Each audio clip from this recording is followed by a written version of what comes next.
page 40 when we're done. Okay, so we're back to what we really were going to do last Tuesday. And even though we've talked about this stuff a little bit, and then you had a little bit of who knows what from the AP Classroom videos, but we're going to look at the zeros and the inequalities here with the sign charts, which I know were a struggle for a lot of you when we did them with polynomials, and hopefully it'll start to make a little bit more sense with this. Unfortunately, that was something that was also taught with a video.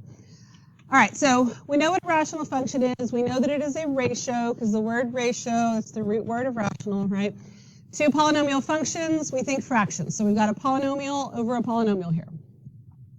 And again, we explored the polynomial inequalities previously in 1.5. All right, so two important traits of a rational function. So I have the function f of x. It is created by two other functions, g of x over h of x. Remember, g of x could be a constant. So g of x could equal 2 or 3 or 4, whatever. But h of x has to have a variable in it. If not, it can just be pulled out as a fraction, and then we're just back to a polynomial. So this has to be, in order for it to be a rational function, you have to have some variables in the denominator. And then it says where g of x and h of x have no factors in common. Okay, if they have, what if they do have a factor in common? Then what happens? What do we end up with?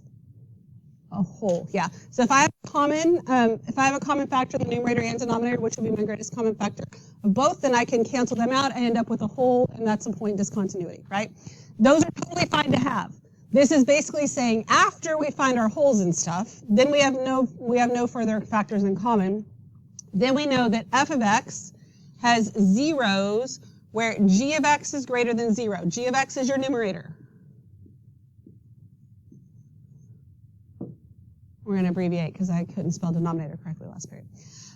F of x is undefined when h of x is equal to 0. That's your denominator.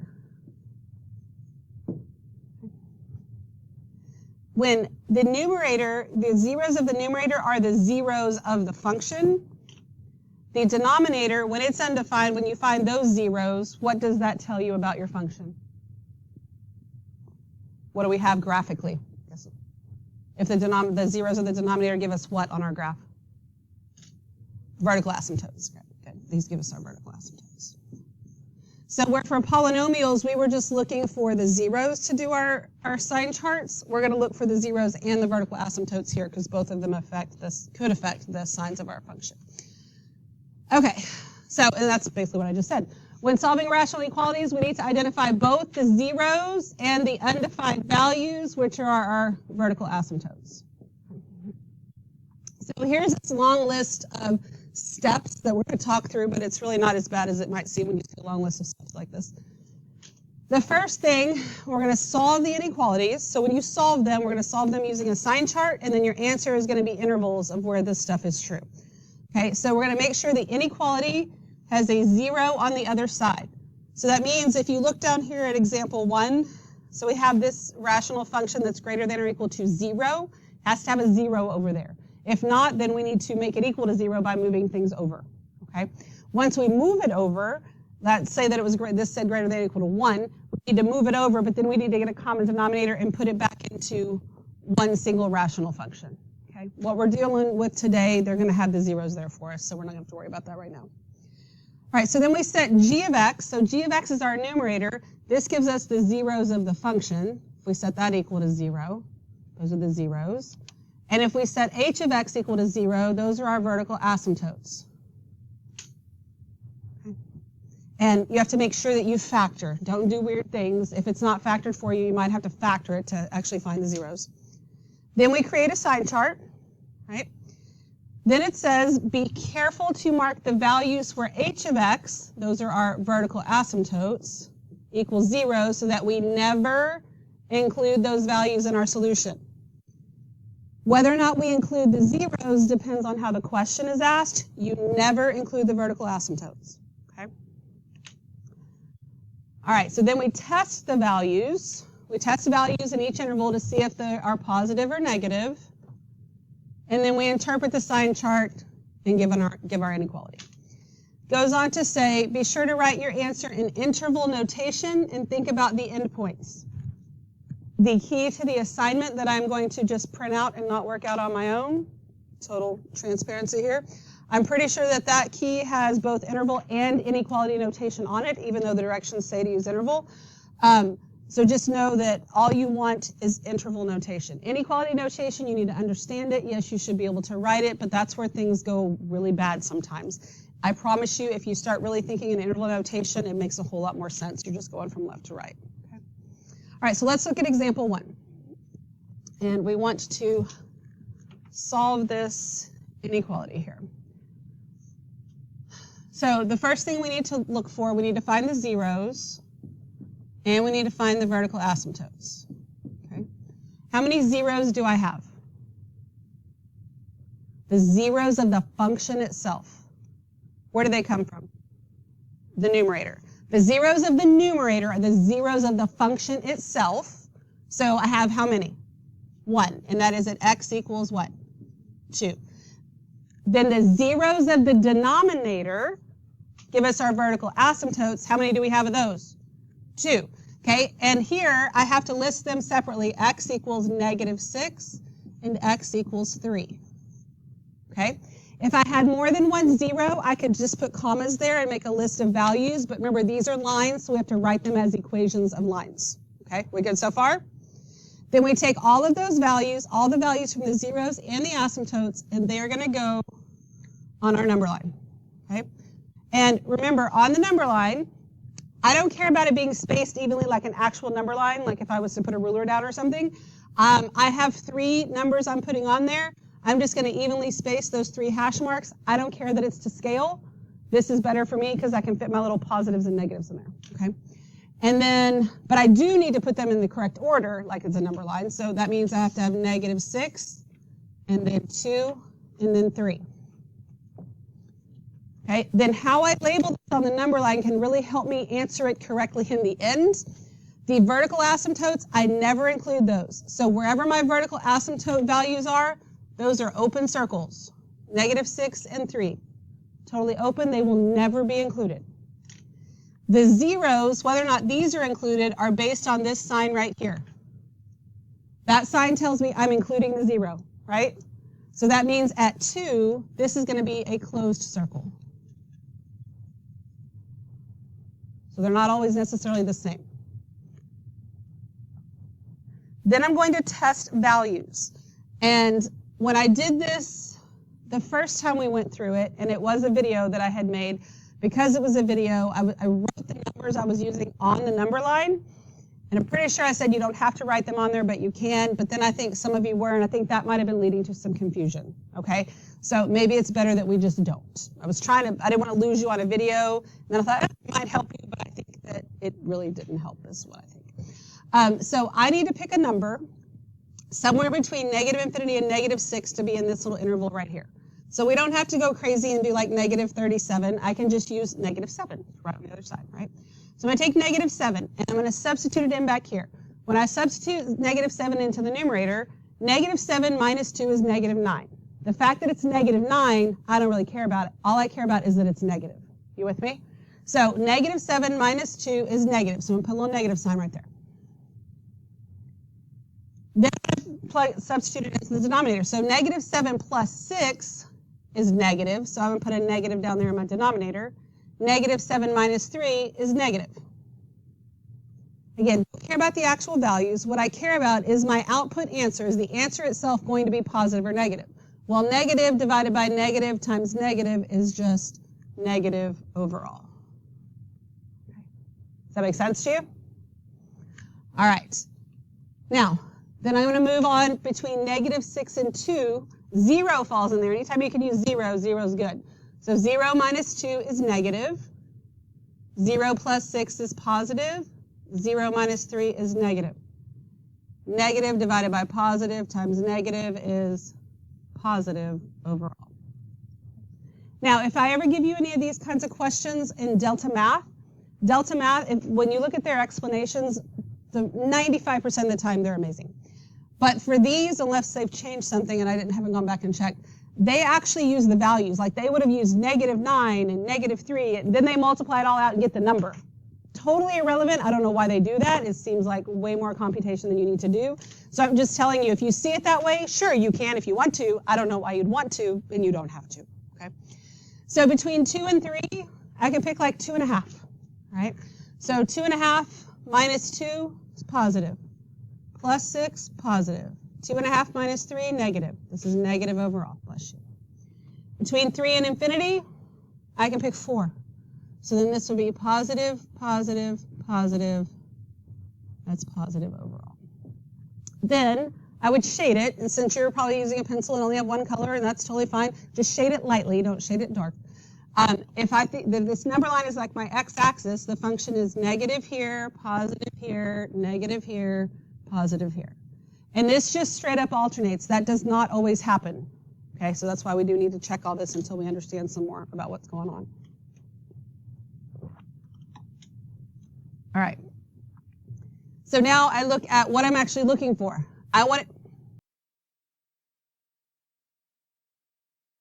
Okay, so we're back. I have no idea what the last thing it was said, but we are looking at that's greater than or equal to 0, which means we want it to be positive, and we can include the zeros. That's why we did that there. Goodness gracious. Okay. That's why we enclosed that right there. So positive is here and here. So when we solve it, we're writing our answer in interval notation. Our function is positive from -6 to 2. Do I include the -6? No, because it's open. Do I include the 2? Yes. And then I start back over, and I'm going from 3 to infinity. Do I include 3? Nope. Do I include infinity? Nope. That's my answer right there. Okay. We good? All right. Then let's look at the next one. Well,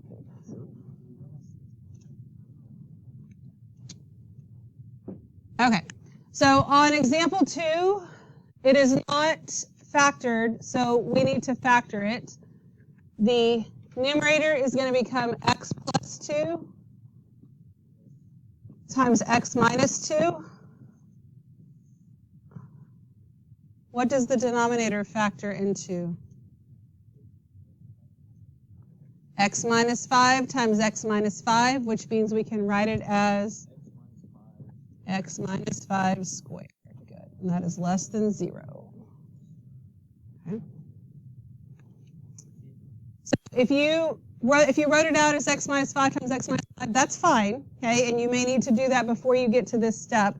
But make sure that you then write it as x minus 5 squared, because it's just going to make your life easier. Okay. So then we need to find our zeros, and we need to find our vertical asymptotes. So how many zeros do we have? 2. So we've got x equals plus or minus 2. Right? How many vertical asymptotes do I have? 1 at x equals 5. Right? Okay. So how many things are going on my number line? 3. Okay, so I'm going to put 3 here. So the -2, 2, and 5. Right? So since for my vertical asymptote, I know that this is open, right? So at 5, totally an open circle. Because this is just less than 0 and not less than or equal to, then all of them are open. Okay. Everybody okay with that? All right. Now, I choose numbers. So if I choose a -3, -3 minus 2 is negative. -3 plus 2 is negative. -3 minus 2 is also negative. No matter what I put in the denominator, I'm going to end up squaring it, right? So won't the denominator always be positive? So then I don't have to overthink it every time. It's just going to be positive. So that means that this section is positive overall. Okay. Then between -2 and 2, what can I choose? 0. Absolutely. So then I do positive, negative, positive. Right? That makes that negative overall. Between 2 and 5, I can pick 2 or 3 or 4. Or pi, it doesn't matter. But if I just pick 3, this will give me positive, positive, positive. That's positive overall. And between 5 and infinity, I can pick 6, be positive, positive, positive, positive overall. So then this is positive, negative, positive, positive. So what I want is when it is less than 0, so I'm looking only for the negative part here. Bless you. I'm going from -2 to 2. Do I include -2? No. Do I include 2? No. And I know that for sure because I can look on my line the way I put my circles on there. Okay? What questions you got? Okay, now I'm going to show you something on here, but I do not want you drawing it because this was something else I did on those notes, and I said, you may not want to draw it, and some of you wanted to draw it, which is fine, but then I think that caused some other confusion as well. I'm going to show you what this tells us about our function. Okay, so we know, first of all, are we going to have a horizontal asymptote in this function? Yes, where is it?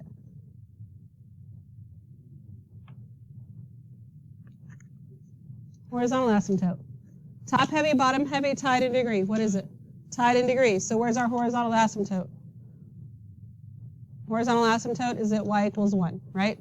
Not part of this question, but that's where it is. That's something we need to know, okay? So you could write that down. But what I'm going to draw on the number line on the sign chart, don't draw this. Just stay with me and pay attention here. So we know then that at 5, I have a vertical asymptote. So I have a vertical asymptote on my function right there, right? And I know that from -2, from negative infinity to -2, it's positive, and then it becomes negative because this is a 0. It's where I have to cross through, right? And I have to cross through here. So my function will look something like this. And then this is going to go up. It would look a whole lot better than that, I'm sure, but something like this. But I do have a horizontal asymptote there, so that would have an effect somewhere. I don't really know where, but at least know where my function's positive and negative. And then if it's always positive here, it's going to look something like that. Okay, that's why you get positive on either side of that asymptote there. Okay, so that's something. So again, we're not even going to really draw it like that, but that tells us some things about it. All we care about from the sign chart is where it's positive and negative. All right, let's look at example 3. I need, first of all, my zeros and my vertical asymptotes. All right, so how many zeros do I have?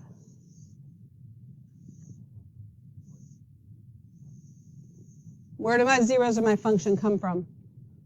The numerator. What are the zeros of the numerator? None. There aren't any, right? But remember, we don't write none for zeros. We'd write x equals like the empty set. Zeros.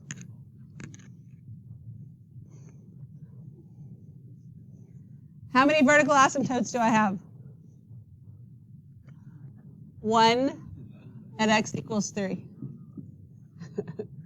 It's okay. I'm glad you asked. Probably not the only one wondering. All right, so then on my number line, how many things go on my number line? 1. I can't even draw a line. Okay, so I put my 3 on there. Is it opened or closed? Open, because it's a vertical asymptote, right? So then when I substitute numbers in, I don't even have to substitute anything in the numerator. Now, if the numerator was a -2, then I would need to take that negative into account. But the fact that it's positive, it's not going to affect the sign. Does that make sense? So I can just kind of ignore the numerator. The only place the sign's going to change is in the denominator. So if I choose something between between negative infinity and 3, I can pick 0. So I put that in there, that's just negative. I put like 4 or something in there, that's just positive. So that's the super easy one. This is negative. This is positive, right? And I'm looking for when the function is greater than 0, so that means I want this part here. So I'm going from 3 to infinity, and I don't include either one. What questions you got? Okay, on example 4, you wouldn't have to factor to get your zeros, but it will make things, again, a little bit easier on you and make more sense in the long run, especially if it looked a little bit different than this, if I do actually factor.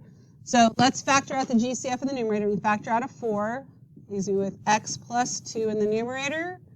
In the denominator, I get x plus 5. And that's less than or equal to 0. I need my zeros.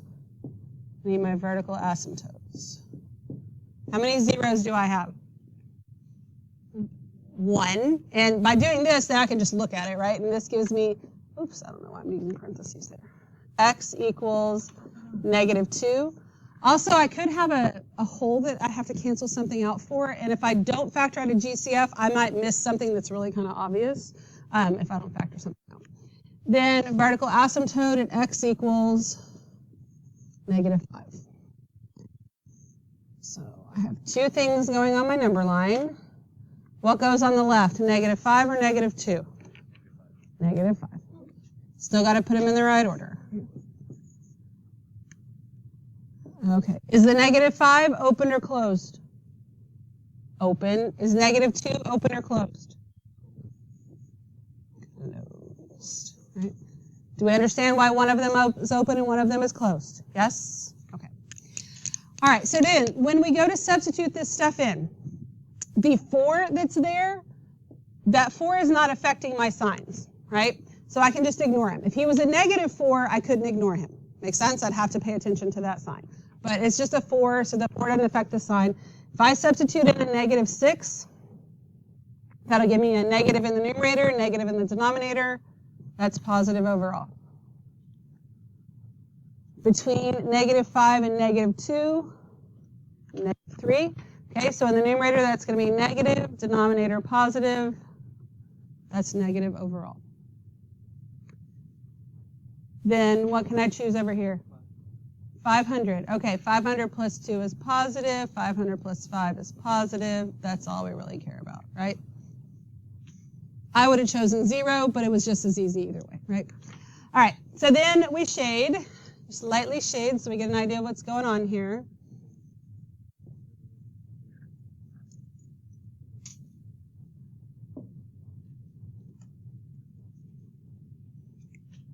Okay, what's your question? Okay, because for the vertical asymptotes, they're always open. We never include them ever. So the first thing you do is make these open, okay? And then for the zeros, it depends on what this sign is. Okay, does that make sense? Is that a better explanation than what he gave you? Yes, even he said that. Okay, yeah. Which I guess is still true, but does not help at all. Okay, are we good then? I heard an O. Okay, did I not just ask a minute ago? Let me just point this out. Did I not just ask, do we all understand why one's open and one's closed? And you were like, yeah. And then I just had a question about it and an O, which tells me you didn't know. So speak up. All right. Because you're not going to get any help from your table, obviously. So you might as well ask me. Well, he helped you. It just wasn't helpful. So I guess there's a difference. Okay. So then we are looking for when it's less than or equal to. So that's a negative. So I'm going from -5 to -2.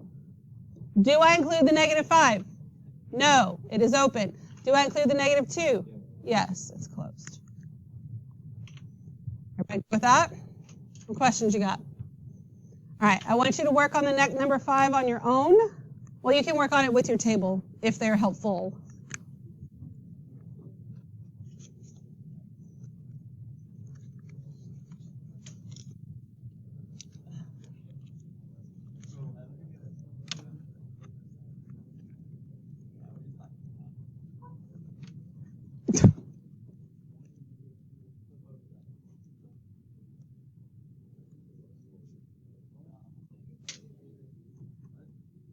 Scenario.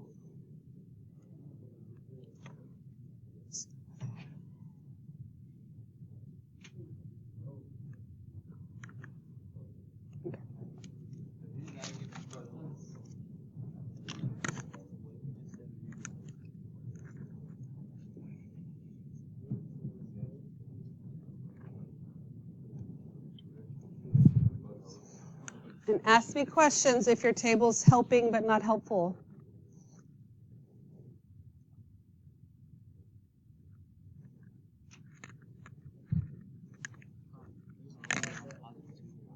No.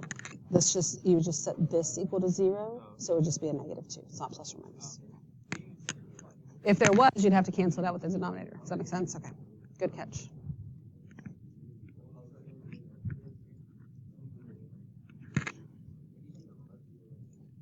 Yes, ma'am. Right, I would leave it like this, because when you do that, then whatever you put in here, you're going to square it and make it positive. Does that make sense? But yes, if you split it up, you do it in both.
What did you get? You got negative, positive, negative, positive. Oh, you got negative. What? So what is negative positive?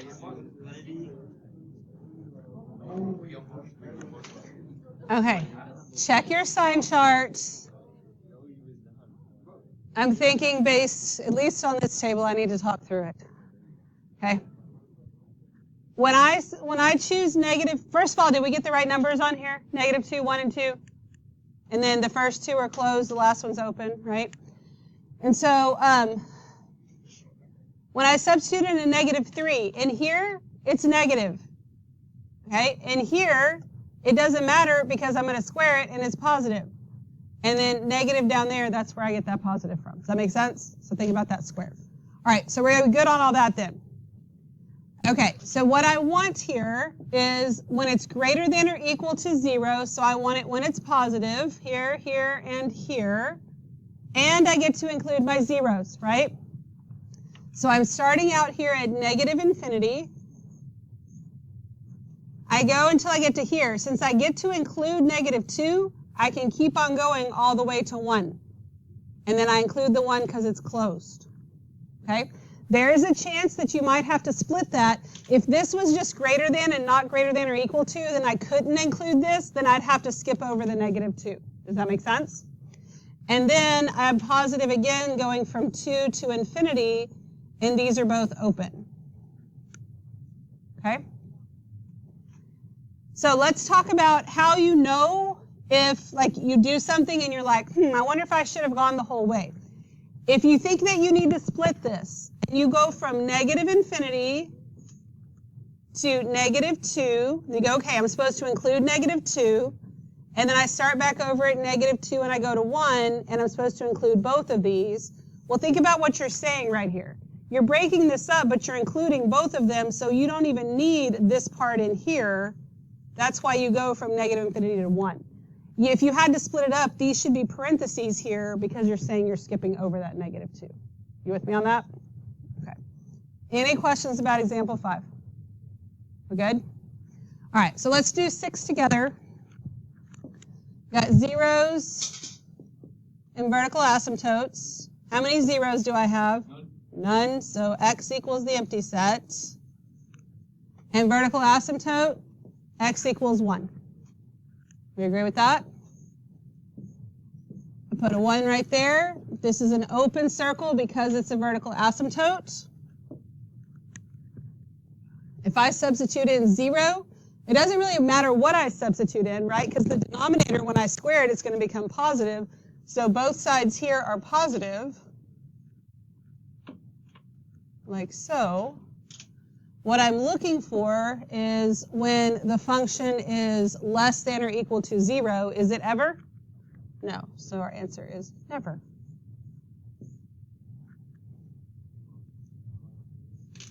Okay. Any questions at this point? Okay, so now we're going to look at the graph, and from the graph, get these answers. On our graph here, we can see that we have a horizontal asymptote right here, and we have vertical asymptote here and here. Okay? So let me redo this one. Okay. Yeah. That still doesn't look great. We're going to have to go back and talk about that one. All right. So I want to know when the function is less than or equal to 0. So when it is less than or equal to 0 is when it is what? Negative, right? So the function is negative here and here, right? Remember, we're talking about y, but we're writing about x. So where does the function start to be negative? We're talking about y. We're writing about x, yes. So it does start down here at negative infinity, but we have to look at the x values. We're writing about intervals of the domain. So it starts at negative 3. I don't include it because it's a vertical asymptote. The function stays negative until we get to negative 1. You agree with that?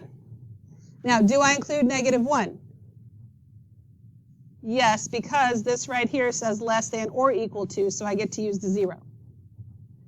Then it's negative again, starting at 2 and going to what? 3. Do I include the 2? Yes. Do I include the 3? No. Okay. Everybody okay with that? All right, so then let's look at when the function is greater than 0. So here's when it's positive. Well, that was bad. So when it's positive here, it's positive here, and it's positive here. So where does it start to be positive? Negative infinity to negative 3. Do we agree with that? Okay, I know that I don't include my infinities. Do I include negative 3? No, because it is a vertical asymptote. Then it is positive again, going from negative 1 to 2. Do I include negative 1? No, because this just says greater than. I don't get to include the 0. No. And that means I don't include 2 either, right? Then I union that with 3 to infinity. Now, notice how I drew my function here with this actually going underneath the asymptote, because if you look really, really carefully at your graph, it does, okay? It's hard to see, and if you were doing this on your own and I expected you to catch that, I'd give you a much better graph, okay? But even if you just look at it without getting close to it, you can tell that this one at least comes closer to the asymptote on this side, right? It's not necessarily symmetric. So it does go underneath, but it's still going to approach 1. That matters for C, okay? Because on C, it's asking when is the function greater than or equal to 1, okay? And this is my horizontal asymptote right there. Greater than or equal to 1, we're starting at negative infinity. Then we go to negative 3. Make sense? Then the middle part, that's greater than. But then we go to 3. 3 to what does it look like? 6. Yeah, I think it's about 6. Do we include 3? No. Do we include 6? Yes, we do, because that equals 1 there. Okay. What questions you got? All righty.